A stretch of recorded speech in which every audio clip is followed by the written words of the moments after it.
కేతంపల్లి, ఇబ్రహీంపట్నం, ఖానాపూర్ రెండు ఉమ్మడి జిల్లాల్లో 3 మున్సిపాలిటీలు. వార్ మాత్రం వన్ సైడ్ గా మారిందా?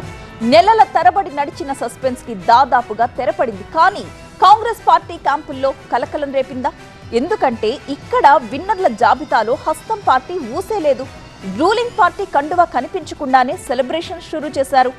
మెయిన్ ఎలక్షన్స్ లో గెలిచామన్న ఆనందం కంటే ఈ 3 మున్సిపాలిటీల్లో జీరో అయిపోయాం అన్న గుబులే గాంధీ భవన్ ని వేధిస్తోందా?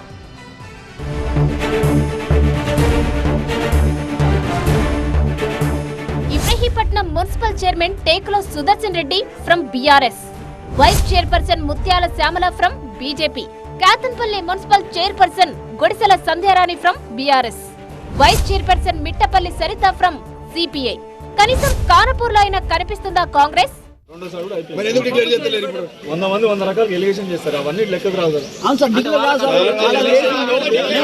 ఎలక్షన్ అయిపోయింది అయినా ఇప్పటి వరకు డిక్లేర్ చేస్తలేరంటే ఇది అధికార పార్టీ ఏది? బీజేపీతో కలిసి ఇబ్రహీంపట్నం పురపాలక పీఠాన్ని, సిపిఐ సపోర్టుతో కేతన్పల్లి మున్సిపాలిటీని క్యాప్చర్ చేసింది కారు పార్టీ.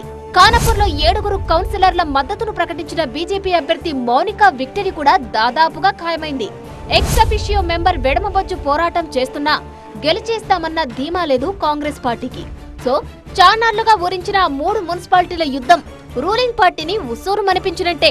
బంధించి ఎన్నికలు జరుపుకున్నారు. వాళ్ళేమో కోర్టు ఆ యాదగిరి చెప్పినప్పుడు కోర్టు చాలా క్లియర్గా ఫేర్గా ఎన్నికలు జరపమన్నది, జరపలే కదా. ఇబ్రహీంపట్నం ఎన్నిక నిష్పక్షపాతంగా జరగలేదని, న్యాయం కోసం కోర్టుకెక్కుతానని కాంగ్రెస్ సిట్టింగ్ ఎమ్మెల్యే గాంభీర్యం ప్రదర్శించాల్సిన పరిస్థితి. సొంత జిల్లాలో ఎన్నిక కనుక మంత్రి వివేక్ ప్రతిష్టాత్మకంగా తీసుకుని చక్రం తిప్పిన కేతన్పల్లిలో ఫలితం రివర్స్ అయింది. ఎలక్షన్ కే కాంగ్రెస్ కౌన్సిలర్లు దూరంగా నిలబడాల్సి వచ్చింది. కేతన్పల్లిలో గెలిచేశామని విజయ గర్వంతో ఉన్న బాల్క సుమన్ కి కౌంటర్లతోనే సరిపెట్టుకుంది కాంగ్రెస్ పార్టీ. ఒక ఎంపీ ఒక మంత్రి పైన రాళ్లు పడేసుడు, కోన్ డివైడర్ పడేసుడు అవసరం ఏముండే? ఎవరు కూడా వైలెన్స్ లేకుండే అక్కడ. ఒక్కటి ఖబర్దార్, ఎవరైతే వైలెన్స్ చేతిలో తీసుకుంటారో ఆగేది లేదు. కానపూర్ మున్సిపాలిటీలో ఎన్నికైతే వాయిదా పడింది. కానీ కాంగ్రెస్ పార్టీకి విన్నింగ్ ఛాన్సెసే లేనే లేవు. ఏదో రకంగా మ్యాజిక్ చేద్దామన్న కాంగ్రెస్ పార్టీకి వ్యతిరేకంగా బీజేపీ, బీఆర్ఎస్ నేతలు హల్చల్ చేస్తున్నారు. అధికార దుర్వినియోగానికి పాల్పడితే ఊరుకునేదే లేదని కేంద్ర మంత్రి బండి సంజయ్ హెచ్చరించారు కూడా.